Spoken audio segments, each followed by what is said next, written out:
trying hard, copycat, gaya-gayang vlogger. Sino tong vlogger na to? Okay? Wala sa kilos, pananalita, o gawain ni Speaker Romualdez ang pagtakbo sa 2028.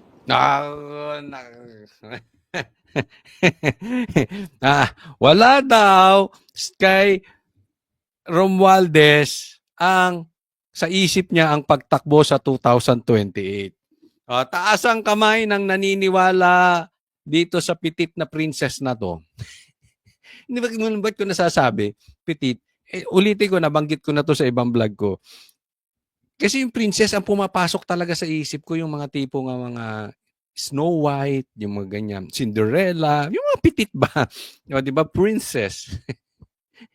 Para hindi kasi bagay sa kanya. O sige, taas ang kamay ng naniniwala na si Tambaluslos ay walang planong tumakbo sa 2028.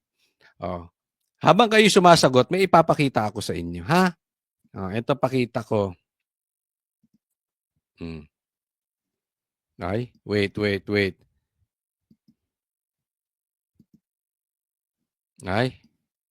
saglit.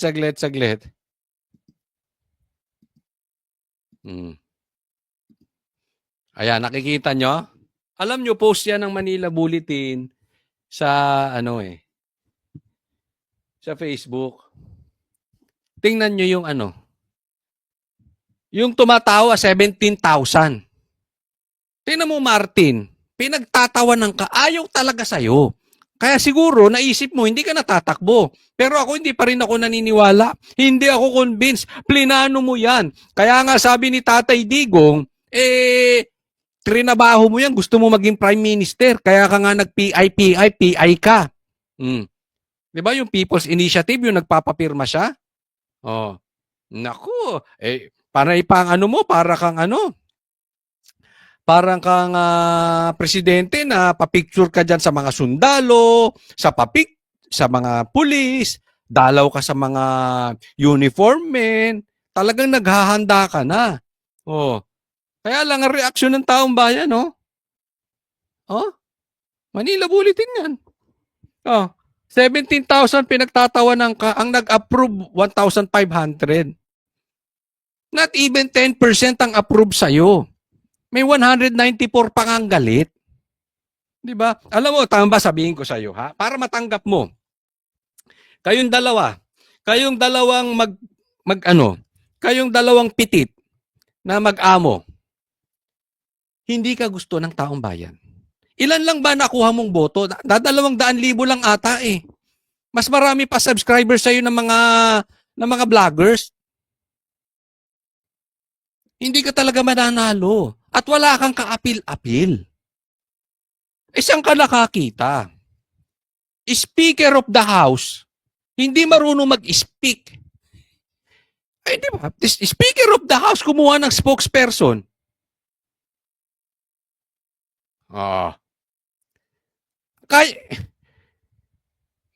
Parehas kayo magbinsan. Weak. Hindi nyo kayang humarap sa camera nang walang script, puro kayo basa. Takot kayo nang sumagot ng harap-harapan nang hindi scripted sa mga media. Ang kaya nyo lang ganyan. Kaya parehas kayong kumukuha ng spokesperson. Paano ka naging House Speaker? Paano ka naging Speaker of the House, takot ka magsalita? Pambihira naman talaga to si Tamba. Next, hindi. Balikan natin yung video. Opo. Wala sa kilos, pananalita, o gawain ni Speaker Romualdez ang pagtakbo sa 2028. Tanda mo yan, ha? Yang salita mong yan, pag tumakbo yan sa 2028, isusupalpal ko sa iyo. Hindi. Walang sakitan. Baka sabihin, ay, grave threat. Hindi, huwag kayong tatanga-tanga, ha? Ibig sabihin nun, ibabalik ko sa inyo. Ganun lang. Kasi may mga tanga-tanga dyan, grave threat daw yung sinabi ni, BP Sara. Hindi siya nagpapakita sa media para magpasikat Paano nga takot? Sasabi ko lang eh. Speaker of the House pero may speaker. May spokesperson. Hindi niya talaga gagawin. Pareha silang magpinsan. Bungol. Bungol. Mahina. Duwag. Kulang to eh. Oh. Mga tipong mga anak mayaman lang yan. Pera-pera lang galaw niyan. Tingnan mo. Malalaman mo sa isang tao magaling. Alisan mo ng pera. Sige. Alisan mo ng pera yan si Marcos. Huyo yan. Kakainin ng mga vloggers ng buong buo yan. Si Tamba? Mas lalo na yan. Alisan mo ng pera yan. Tambay sa kanto yan. Baka nga wala pang makipag-inuman dyan eh. Ginugusto lang naman yan dahil alam naman natin ang dahilan. Doon mo makikita ang tao. Wala siyang press con para magpabango. Hindi rin siya gumagamit ng TikTok or vlogs para magpa-cute. Ang inuuna niya, Ayuda. Oh. Di ba? Yun ang style niya. Bigay dito, bigay doon. serbisyo, hindi sariling interes. Naku. At higit sa lahat, si Speaker ay kilala sa paggawa ng mga desisyong mahirap at hindi palaging popular. Ganyan ba ang may plano sa 2028? Dahil kung ang iniisip mo ay eleksyon, hindi mo gugustuhin masaktan ng iba para lang magpatupad ng tama. At Hindi, alam mo, hindi niya sinasaktan yung iba. Hindi niya gustong saktan yung iba. Wala lang talaga siyang alam. He tried everything. Hindi lumulusot eh. Sinubukan niya ng mamigay ng ayuda sa Davao. Wala. Diba? Ayuda rito, ayuda doon. Don't tell us hindi mo rin alam. Yung tatay mo, tumakbong congressman, don't tell me yung tatay mo wala ding natanggap. So sinungaling ulit si Chanco. Si Chanco nagsabi nun ha. Kaya nga natalo yung tatay mo eh. Oh. Paano walang kapangapangarap? Huwag mo sabihin ayaw rin niya maging Speaker of the House. Wala din siyang pangarap. Ako suggestion lang. Ako, Claire, turuan mo to. Kasi si Tamba, pilit na ginagaya si Marcos. Oo. Gusto rin niya maging presidente. Ikaw naman, Claire, ginagaya ka nito. Kumuha rin si Tamba lang katulad mo na hindi naman maging spokesperson ng opisina. Ginawang spokesperson lang para ipagtanggol sila. Pero hindi yung nagagawa ng opisina. Hindi yung nagagawa ng Office of the President, hindi yung nagagawa ng Office of the Speaker. Para ipagtanggol lang sila. Hindi yung mga proyekto, yung mga magagandang ginagawa. So obviously, parang vlogger na ito. Parang gaya-gayang vlogger. Uso kasi sa vlogger yung gayahan ng gayahan eh. Ito yun. Parang ganito. Gaya-gayang vlogger. Kaya turuan mo, Claire. Nagmumukhang trying hard. Ito naman, pagpuri kay Claire, malayo pa. Marami pang kakainin nito. Pero ako, suggestion ko lang, huwag ka masyadong kumain. Baka lumobo ka ng todo-todo.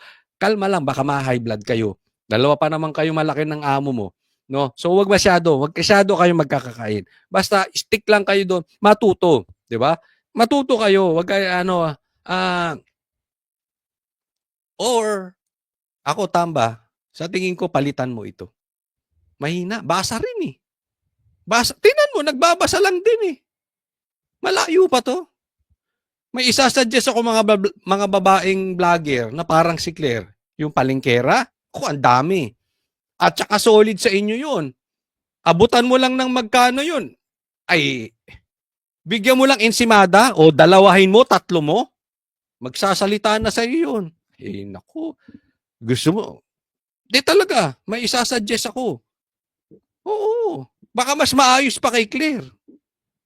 Kung talagang basagan o basagan, palingkera kung palingkera, ay nakadami. Hindi ka pa gagastos. Oo, hindi malaki. Ayos na yan. Ayos na sa kanila yung ganun.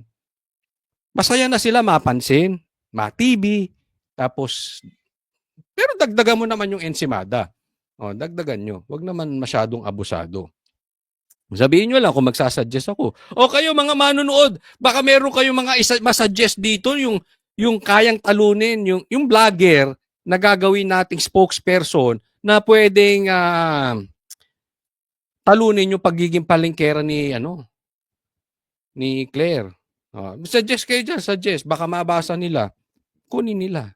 Di ba? Baka sabihin nyo kasi, tanso na rin ako, loyalista. Naku, never. Never ang Banateros. Never, ever kami nagpabudol. Never. Hindi kami magiging loyalista. Kaya lang baka sabihin nyo, ba't kilala mo? Friendly ako eh. Kaya kung ang labanan, palingkerahan lang, marami. Lagay nyo na lang, kayo na mag-suggest. Ito po ang tanong.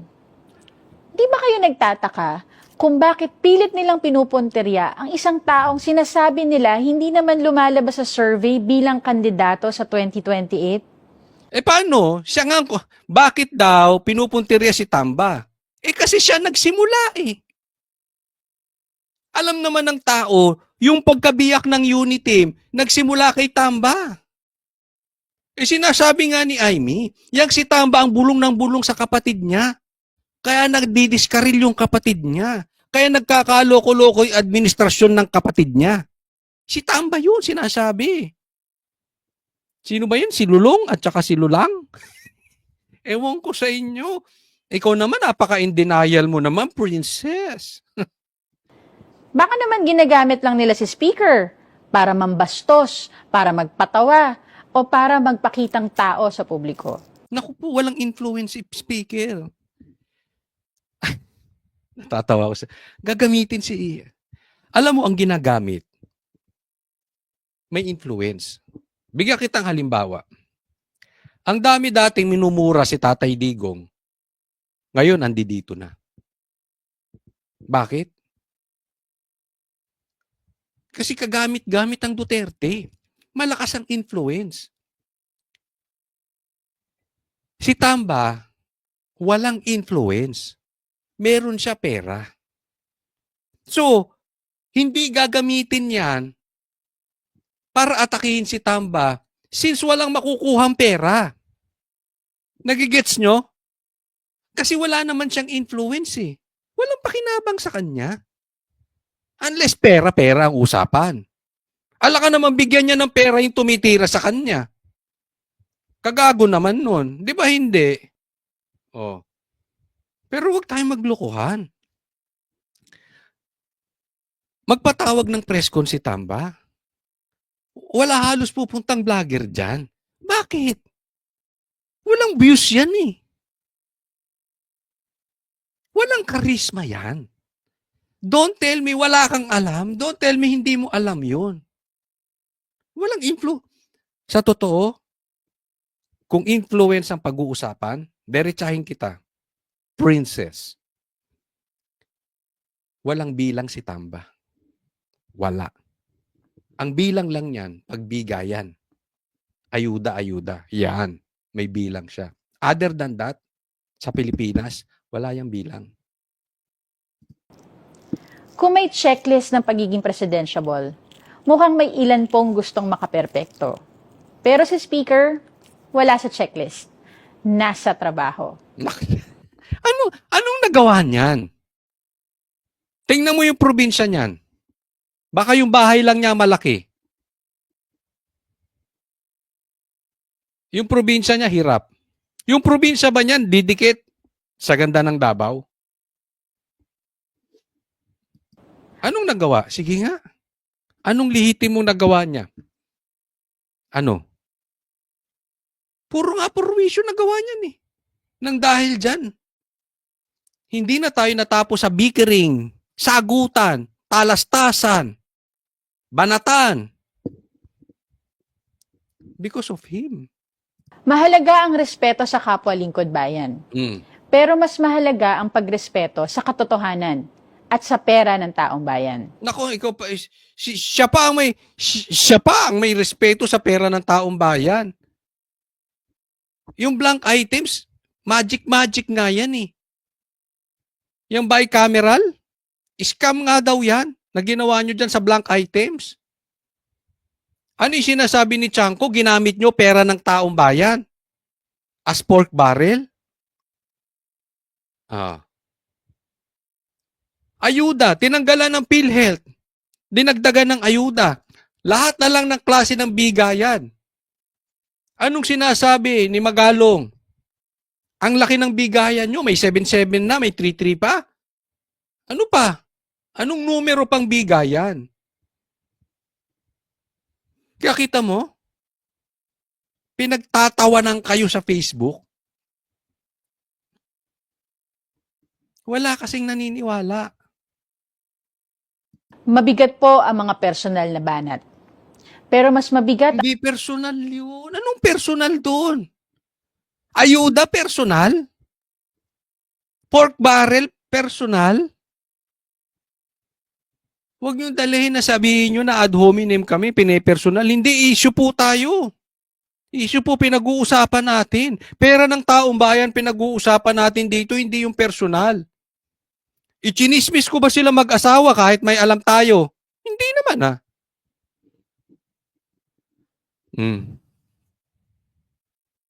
ang mga isyong kinakaharap natin ngayon. Katiwalian, kapabayaan, at maling paggamit ng pondo. Naksa po, of all people, princess, sabihin nyo ng lahat sa Pilipinas. Pero of all people, hindi yung amo mo ang magsasabi na maling paggamit ng pera. Wag. Talagang magagalit ang taong bayan. Kaya ganyan na natatanggap nyo. Walang maniniwala. It's the same thing as tawagin nyo ng babaero si Tatay Digong, mamamatay tao, lahat. Kahit hindi ako naniniwala. Posibleng maniwala pa ang taong bayan.